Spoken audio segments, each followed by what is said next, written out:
One of the key aspects that came out of this research, and I think particularly from financial institutions and their response to 2008 and the financial crisis, was building impact thresholds. And we previously talked about the need for a focus on essential outcomes. Well, once you've identified what those essential outcomes are, you can then talk about what are the impact thresholds that denote the stage, kind of a tipping point, when an impact would be intolerable on that system, and what's the range that is an acceptable level for your organization in terms of those essential outcomes. This was initially done with financial resilience, and it was originally things like liquidity levels and capital adequacy ratios. But there's no reason why this idea of impact thresholds couldn't be applied to all 5 capitals that we spoke about in a previous video. In fact, David, I think in many ways we do, but we're not doing it very consciously. And this is also about, making conscious thought to resilience.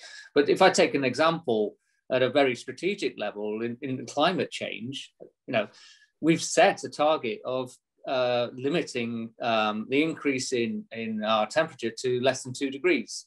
And the reason for that is because we believe that if we go above that, the impacts to the world will be intolerable. So that's one example. If we think about health, the way increasingly governments will manage things like COVID-19, and in fact have always managed things like flu, is through impact thresholds.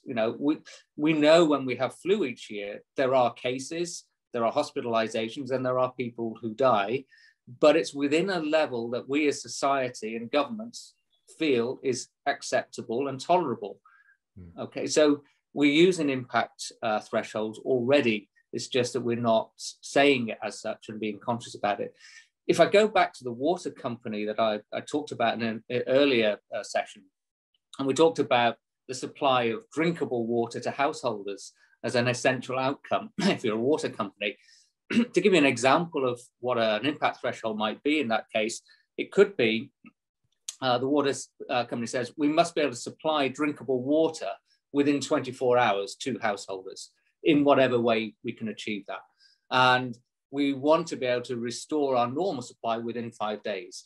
That's the sort of thing we're talking about, I think, when we're talking about impact thresholds. Yeah, I totally agree again, and good examples there. I think one of the key things to point out here is it's very different when we talk about impact thresholds to when we talk about risk appetite.